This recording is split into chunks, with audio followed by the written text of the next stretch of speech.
The first resident in the area lived in small cottages in the woods upon the hill above Sandpoint Naval Base. Winding paths led to the beach, which was a popular picnic ground at the turn of the century. Weekend visitors would ride the Northern Pacific Railway out to the old Pontiac Station, Whistle Stop, on 70th and Sandpoint Way Northeast. The town of Pontiac had been platted nearby in 1890. The hillside above the railway station furnished clay for a brick plant called the Pontiac Brick and Tile Company that was located at 70th and Sandpoint Way Northeast. There was also a school located where the bachelor officers' quarters were, and it was called Pontiac School.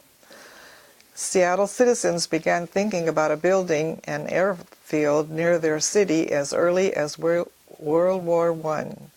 During that time, a group of Army aviators visiting Seattle on the Liberty Loan Drive had to land their aircraft on a municipal golf course for lack of better facilities. This aroused the attention of the public to the need of an airfield. The first real development in the area came 16 June 1920 when King County purchased 219 acres at Sandpoint and turned it into Seattle's first airport. On 1923, the first hangar was completed. The Army had one plane, University of Washington NROTC students had one, Navy had 5 Curtiss trainers, and Naval Reserve had de Havilland observer plane. On 28 September 1924, Army open cockpit biplanes returned from the first round-the-world flight to what was known then as Sandpoint Field.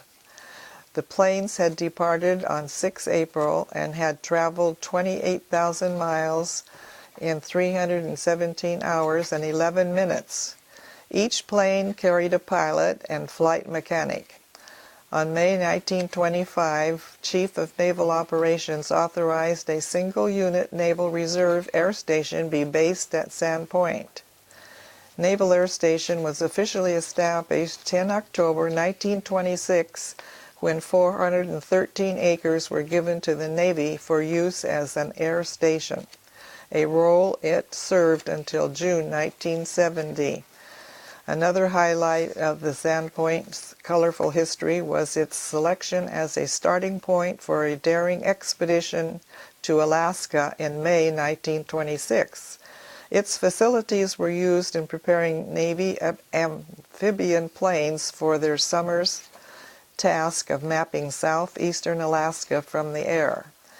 The first quarters to be occupied was an old bunk house on the north end of Lake Washington, then a yellow house with 4 bedrooms north of the main gate. The bunkhouse was originally part of Carkeek Park, which was donated by the Carkeek family and was eventually barged to Denny Park in Kirkland. There were many farmhouses, a couple barns, a chicken house, hay fields, lots of fruit orchards. In November 1928, another name changed to Naval Air Base Seattle. Earlier names included Sandpoint Aviation Field, Sandpoint Airdrome, Naval Air Station Sandpoint, as well as Sandpoint Naval Air Station, Naval Support Activity after June 1970, and ultimately Naval Station until the closure in 1995. The original headquarters was the big old White House, referred to as the White House, which was located where Building 25 is. In 1929, tents were borrowed from the Army for the Naval Air Reservists during a 2-week active duty period at Sandpoint. Naval Air Aviation cadets received a portion of their training at the station, and they were quartered in what had been a chicken house on a small farm in the field. The supply officer had his office in a farmhouse kitchen.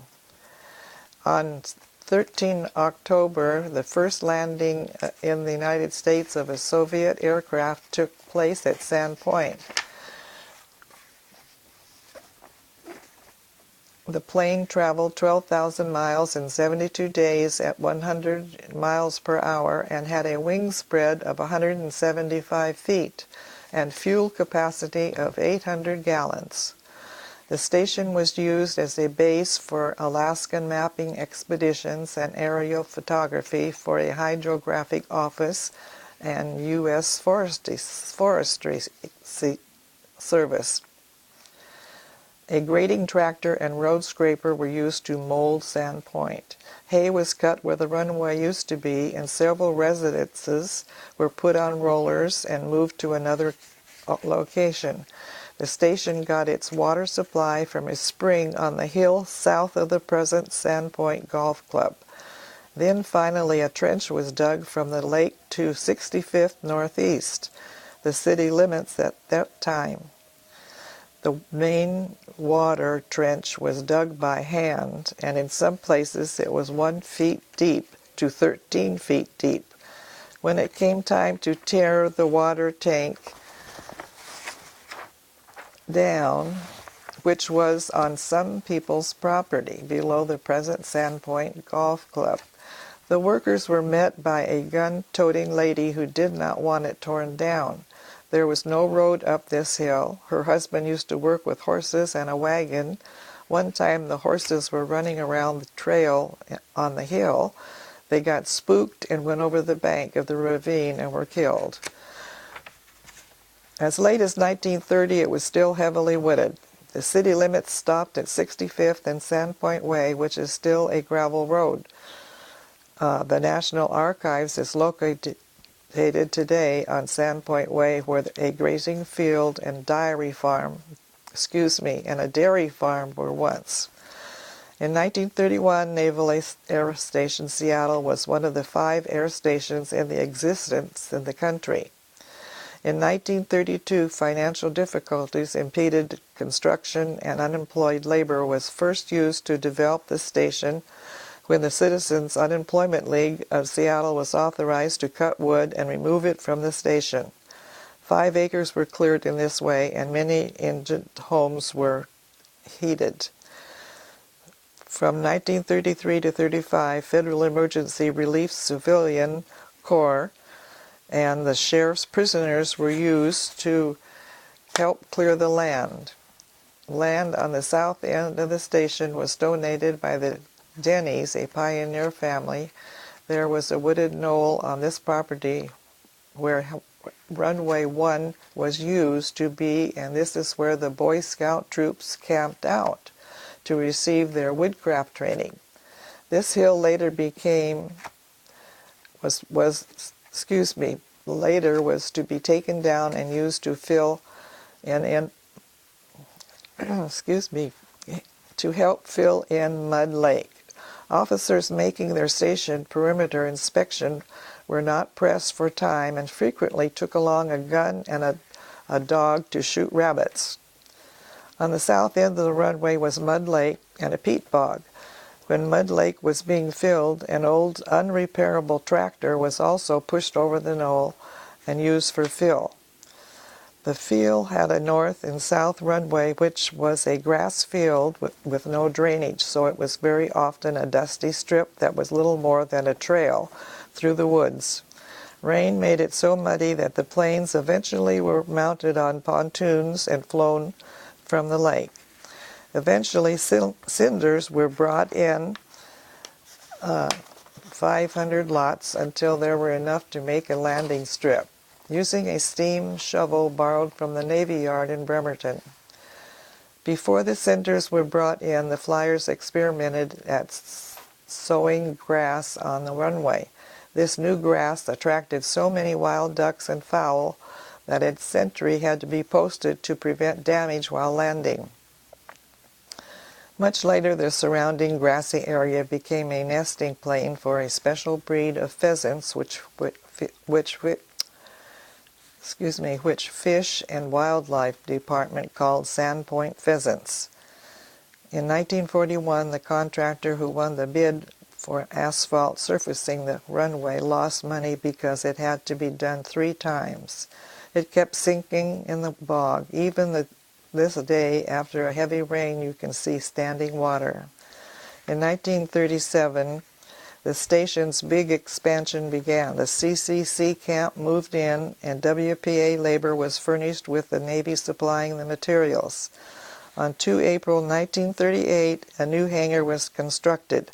Pan Am Airways S-43 arrived from Miami to leave Naval Air Station to blaze a new trail in air mail service from Seattle to Alaska from Pacific Alaska Airways, a subsidiary of Pan American. Arrival of planes off the Saratoga Carrier Group on 17 May 1939 to depart 22 May to land aboard carrier off Port Angeles. This was the first carrier to land here and largest number of planes, 65, to operate from the station up to this time. For the first time in history of the Naval Reserve aviation bases on the West Coast, new planes were authorized on 27 January 1939. Delivery was expected 1 April 1939. Originally, there was one telephone trunk line from the city to Sandpoint. By 1940, there were 18 telephones, and everyone who owned a telephone was considered extremely important. They had an honor system for anyone using the phone for personal calls to put a nickel in a box beside the phones. When they accumulated $18, they bought another phone. By this time, they had 2 outlet trunk lines as compared to 32 trunk lines and approximately 600 telephones in November 1944. And now everyone has one. On a 4 September 1941, 2 Soviet patrol bombers arrived at Sandpoint with 38 to 47 airmen on board. Nearly all the gear was stripped from the planes, and fur rugs were stretched on the deck for the men to sleep on. On Sunday, 7 December 1941, Pearl Harbor was bombed. Captain Wood, commanding officer, ordered station to Condition 1, alerted radio station to broadcast the announcement, and all wing personnel to report back immediately. They mounted all available machine guns on the roofs of the buildings and began spraying windows, for blackout Marines were posted on guard along the field, and sentries ordered to shoot to kill if proper identification were not given. And you know the rest. Thank you. I had tears in my eyes when I said that last line. Yeah. Yes, I went early every morning so I could participate. I'd go in the Admiral's office and stand at the window and salute. And what did they do? They'd march down the street, right? Right. Main Street was a busy street. Yes. And I'm still looking for the trees that were there. I don't know if they're still there, but they had an unusual cone. And I'm still searching for that. Yes, I do. I've forgotten the name of it, but I was in charge of letting people come and ride on it. So that was kind of interesting. And I did get to ride on it myself, but it was kind of scary because they had to pull us back down with ropes. They had men out there with ropes. And also another time, we had Sandpoint. We had the Blue Angels, and they had we had got to sit out on the field where they were showing us all their tricks.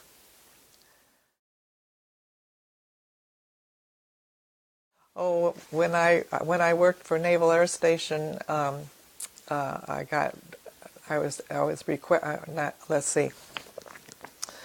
13th Naval District job opened up, and I didn't want to leave because I liked working at Naval Base Seattle. I loved all the planes and all that kind of stuff.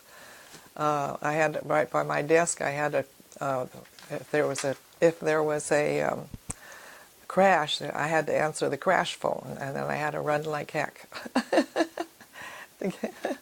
And then one of the reservists was supposed to go on a plane ride with, I forget how many guys, but he was late getting to the airport, Sandpoint. And so he called me on the phone and he said, see if you can hold the plane for me because I'm just coming to the gate now. So I had to call the plane. I didn't even know I could do that, but anyway, I called the plane and said, whoever it was, I said, he's on his way, don't take off yet. So that was kind of exciting. See, there was always something exciting going on at Naval Base Seattle. It was fun to go to work every day.